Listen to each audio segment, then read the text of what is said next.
आज हम बात करेंगे एनपीए के बारे में, एनपीए और राइट ऑफ के बारे में। एनपीए का मतलब क्या है? नॉन परफॉर्मिंग एसेट, ऐसा पैसा जो बैंक या एनबीएफसी कंपनी की नजरों में अब उसको प्रॉफिट नहीं दे रहा, फायदा नहीं दे रहा, ये 3 महीने के बाद हो जाता है। राइट ऑफ, रिटर्न ऑफ भी जिसको कहते हैं, आपने अपने सिविल चेक किया होगा तो लिखा पाया होगा, उसमें बहुत से आदमियों को होता है। वो कब होता है? 9 महीने के बाद। 9 महीने के बाद राइट ऑफ का मतलब है कि बैंक ने अपने लेजर में से, अकाउंट में से, बही खाते में से, पोर्टफोलियो में से उसको हटा दिया, उसको क्लीन कर लिया, साफ सुथरा कर लिया। बैंकिंग की भाषा में इसको बोलते हैं बट्टे खाते में पैसे डालना। मतलब साम दाम दंड भेद सारे तरीके यूज कर लिए हैं, चवन्नी चाप भी लगा के देख ली है। अब बैंक को ऐसा लगता है कि पैसा ये जो है मर गया एक किस्म का, अब ये मिलेगा नहीं, तो उसको राइट ऑफ कर देते हैं। साथियों, अगर आपके पास पैसे हैं तो इनके पैसे दे दें, और नहीं पैसे हैं तो राहु केतु ग्रह तो क्या करेगा, दुनिया का कोई ग्रह धरती पे आके आपका कुछ नहीं बिगाड़ सकता। और ये चवन्नी छाप तो सौदा ही कुछ नहीं है। इनकी तो दुकान के अंदर पेट्रोल के कोटन लगा दो, ना टाइम पे पेट्रोल के कोटन होते, इनके दुकान के अंदर, इनके लेटर बॉक्स के अंदर ही पेट्रोल डाल दो, बोरी खराब कर दो इनका कुत्तों का, कैचले बना दो इनको, पागल कुत्तों को। ये ऐसे हैं जैसे गली में पागल कुत्ते घूमते रहते हैं, अगर उनको ऐसे बोले हट तो भाग जाते हैं, और नहीं तो वो डराते हैं। ऐसे ही ये लोगों को परेशान और हरास कर रहे हैं, क्योंकि लोन की ईएमआई डिफॉल्ट होना क्राइम में कंसीडर नहीं होता, अपराध की श्रेणी में नहीं है। आपको अपराधी किसने बनाया, आपको क्रिमिनल किसने बनाया? इन चवन्नी छापों ने।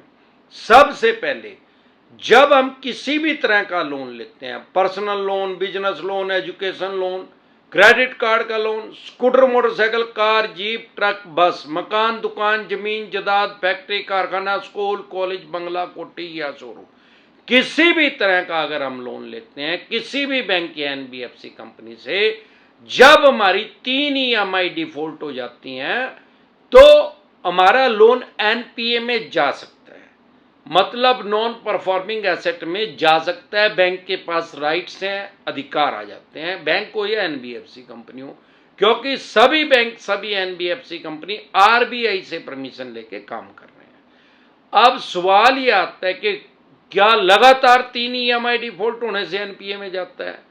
भाई, ये कोई जरूरी नहीं है कि आपकी लगातार 3 ईएमआई डिफॉल्ट होंगी तो आपका लोन एनपीए में जाएगा। अगर आपकी आज एक ईएमआई डिफॉल्ट होगी, फिर आपने 2 दे दी, फिर 1 होगी, फिर आपने 3 दे दी, फिर 1 होगी, जिस दिन टोटल 3 ईएमआई डिफॉल्ट होगी तो आपका लोन एनपीए में चला जाएगा। चला जाएगा इन द सेंस जा सकता है। हर लोन को बैंक एनपीए में नहीं डालता, ना ही एनबीएफसी कंपनी एनपीए में डालती।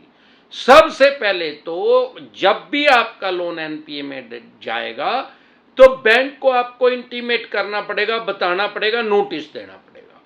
पर बहुत सी जगह देखा जाता है, क्योंकि हमारे साथ कश्मीर से कन्याकुमारी तक, गोवा से लेकर गुजरात तक के लोग हमारे साथ टेलीफोनिकली भी जुड़ते हैं, कमेंट भी आते हैं सैकड़ों हमारे पास, तो हमें सारे देश का डाटा हमारे पास है कि लोगों को कैसे परेशान और हरास किया जा रहा है। लोगों के पास नोटिस नहीं भी भेजते हैं। 72 कंट्री में अमरदीप कादियान की वीडियो और देख रहे हैं लोग, वो गोरे हमारी वीडियो नहीं देख रहे हैं, वो हमारे जैसे काले हैं जो बाहर चले गए हैं, और उनकी फैमिली का कोई आदमी है, बीवी बच्चे हैं, माता पिता हैं, या और भी कोई उनका रिलेटिव है, उसको ये परेशान कर रहे हैं, साइकोलॉजिकल प्रेशर मिले रहे हैं। उस आदमी से विदेश में भी व्हाट्सएप पे बात कर रहे हैं, और उसको वहां भी डरा रहे हैं, वहां भी नोटिस उसको भेज रहे हैं। सबसे पहले एक बात समझेंगे, हर लोन को एनपीए में बैंक, एनबीएफसी कंपनी क्यों नहीं डालता? क्योंकि अगर एनपीए में डालेंगे, नॉन परफॉर्मिंग एसेट में डालेंगे, तो अगर सभी लोनों को एनपीए में डालेंगे तो ये खुद से ही नंगड़ हो जाएंगे। भाई, सब कुछ तो आजकल ऑनलाइन है। अगर किसी बैंक का एनपीए का रेशो बढ़ता है तो वो खुद से ही डूब जाएगा। जैसे पीछे लक्ष्मी विलास बैंक डूब गया, उसका 26% एनपीए हो गया, मतलब 100 आदमियों को उसने लोन दिया और 26 आदमियों ने वापसी नहीं दिया, तो उस पर तड़े लग गया। हर बैंक, एनबीएफसी कंपनी शेयर बाजार में लिस्टेड है। अगर इनका एनपीए का रेशो बढ़ेगा तो सबसे पहले इनका शेयर जो है वो मुस्सा बन जाएगा, धड़ाम से नीचे गिरेगा, चूहा बन जाएगा शेयर का। 100 रुपए का शेयर कोई 2 रुपए में नहीं खरीदेगा इनका। यही कारण है कि सबसे पहले एनपीए को रेशो को बढ़ाते नहीं, इतनी जल्दी एनपीए में नहीं डालते। दूसरा और सबसे बड़ा कारण, भाई आरबीआई ने इंश्योरेंस करवा रखा है हर आदमी का, जो भी जिसका भी खाता धारक है, जिसका भी अकाउंट है।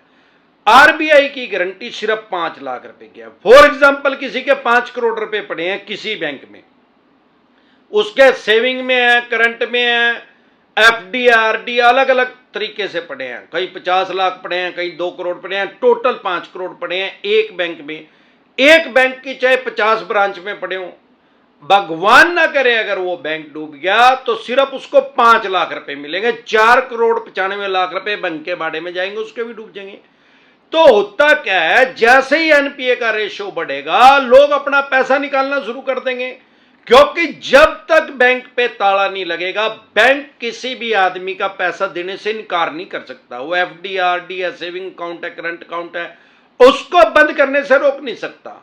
मतलब जैसे एनपीए का रेशियो बढ़ेगा लोग पैसा निकालना शुरू कर देंगे अपना, और नया अकाउंट निकलवाएंगे, सेविंग अकाउंट निकलवाएंगे, करंट अकाउंट निकलवाएंगे, एफडी निकलवाएंगे, आरडी निकलवाएंगे। अब बैंक के पास कोई नोट छापने की तो मशीन है नहीं भाई, लोगों का पब्लिक का पैसा इकट्ठा करके कम ब्याज उनको दे के, भाई आप सेविंग अकाउंट में पैसा जमा करवा रहे हैं, आपको 3-3.5% ब्याज मिल रहा है, आप इनसे पर्सनल लोन ले रहे हैं तो 18-20% पे दे रहे हैं, समझे। तो वो पब्लिक का पैसा है, वो हमारे से पैसा, अगर करंट अकाउंट में पैसा है तो कोई ब्याज ही नहीं दे रहे हैं, तो पब्लिक का पैसा लेके पब्लिक को दे रहे हैं। जब इनको पब्लिक पैसा नहीं देगी तो ये कहां से पैसा देंगे, सारी बैंकिंग ठप हो जाएगी। यही कारण है कि हर लोन को एनपीए में डालते। आपको एनपीए का पता करना है, अगर आपकी 3 से ज्यादा ईएमआई डिफॉल्ट हो रही है और उसके बाद भी आप पैसा ईएमआई जमा करवाते रहते हो तो ये लेते रहेंगे, उसको सबको ब्याज प्लेंटी जुर्माने में काटते रहेंगे, आपका एक पैसा भी कंसीडर नहीं होगा, जमा नहीं होगा ईएमआई में। आपको पता करना है कि मेरा लोन एनपीए में गया है कि नहीं गया है। अगर नोटिस नहीं आया तो भाई अपनी लोन स्टेटमेंट निकाल लो, आजकल तो ऑनलाइन भी निकल जाती है, नहीं ऑनलाइन चलाना आता तो ऑफलाइन जाके बैंक में निकाल लो, एनबीएफसी कंपनी में निकाल लो, आपको उसको आपको देनी पड़ेगी। इसके अलावा राइट ऑफ कब होता है, 9 महीने के बाद, जब आपका एनपीए में भी चला गया, चवन्नी छाप भी लग लिए, नोटिस भी 50 तरह के भेज दिए, 99% नोटिस आपके पास फेक आते हैं। अमरदीप कादियान बता रहा है, क्यों, हमारे पास सारे देश का डाटा है, यह चवन्नी छाप फेक नोटिस तैयार करके फेक उस पर स्टैंप लगा के भेज देते हैं। यह खुद से ही अपने आप को क्राइम ब्रांच का इंस्पेक्टर समझ रहे हैं, खुद से ही हाई कोर्ट का वकील समझ रहे हैं, खुद से ही 30,000 कोर्ट का वकील बन के फोन करते हैं, आजकल जज बन के ही फोन करने लग गए हैं। आजकल इन्होंने चवन्नी छापी भी लगा ली है, वो चवन्नी छापी भी आपको अपने आप को वुमेन सेल का इंस्पेक्टर बन के लोगों के पास फोन करती हैं। अगर कोई ऐसा फोन आए तो समझ लो चवन्नी छाप है, जो अमरदीप कादियान ने बताया था। तो डरे घबराए नहीं, अपने राइट्स और अधिकार जाने। साथियों, अगर आप मुझे फेसबुक पे देख रहे हैं तो हमारा एक चैनल है यूट्यूब पे, डिसेंट एडवाइस के नाम से, जिस पे मैं 2000 से भी ज्यादा वीडियो डाल चुका हूं। आपको या आपके किसी भी यार प्यारे रिश्तेदार को लोन से रिलेटेड कोई भी दिक्कत परेशानी समस्या अगर आ रही है तो लोन से रिलेटेड जो भी प्रॉब्लम है, यूट्यूब के सर्च के ऑप्शन में प्रॉब्लम लिखें, आगे जैसे ही डिसेंट एडवाइस लिखेंगे तुरंत प्रभाव से आपकी समस्या का समाधान हो जाएगा।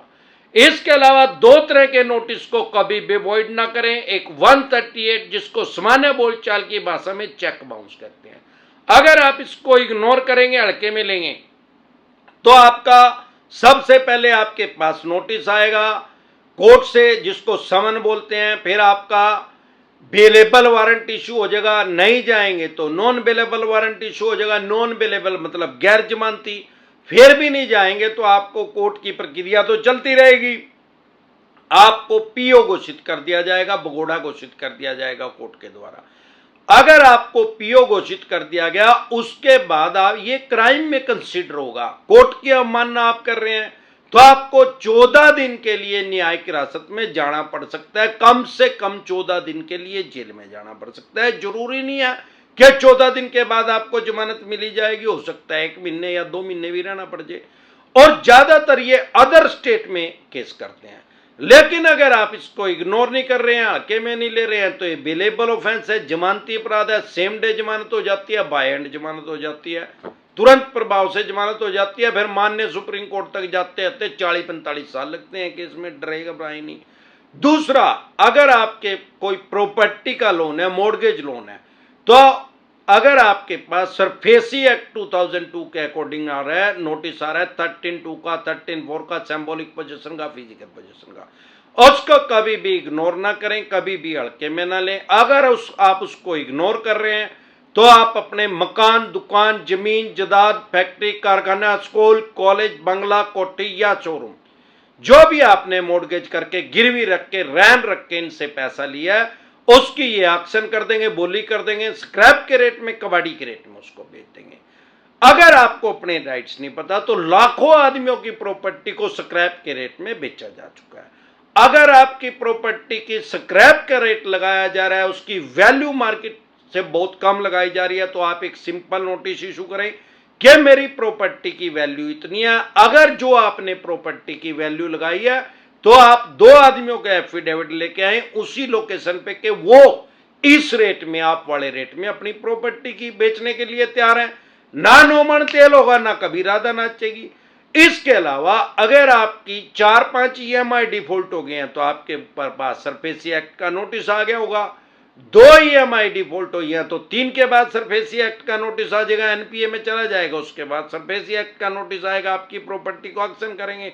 अगर आज तक आपकी EMI पूरी गई हुई है और किसी वजह से आप फाइनेंशियल डाउन है, आपको लगता है फ्यूचर में मैं नहीं दे पाऊंगा, तो 3 EMI डिफॉल्ट होते ही आपके पास जरूर ये सरफेसी एक्ट का नोटिस भेजेंगे।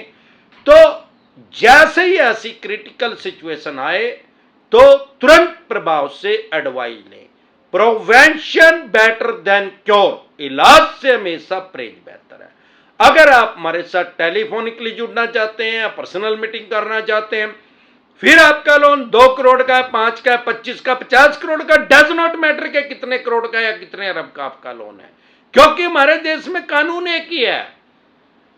अगर आपके पास जो भी लोन से रिलेटेड डॉक्यूमेंट्स है वो सभी लेके आप मेरे से पर्सनल मीटिंग कर सकते हैं, पर्सनल एडवाइस ले सकते हैं। आपके पास सरफेसी एक्ट 2002 के अकॉर्डिंग नोटिस आ रहे, 13(2) का, 13(4) का, सिंबॉलिक पोजीशन का, फिजिकल पोजीशन का, DM साहब का, या 138 नेगोशिएबल इंस्ट्रूमेंट एक्ट 1881 का, या पेमेंट एंड सेटलमेंट एक्ट 2007 का, या आर्बिट्रेशन एंड कंसोलिडेशन एक्ट 1996 का, या रिकॉल नोटिस आ रहा है, अन्य किसी भी तरह का कोई भी नोटिस आपके पास आ रहा है, लोन से रिलेटेड जो भी डॉक्यूमेंट्स आपके पास है वो सभी लेके आप मेरे से पर्सनल मीटिंग कर सकते हैं, पर्सनल एडवाइस ले सकते हैं, या टेलीफोनिकली भी एडवाइस ले सकते हैं।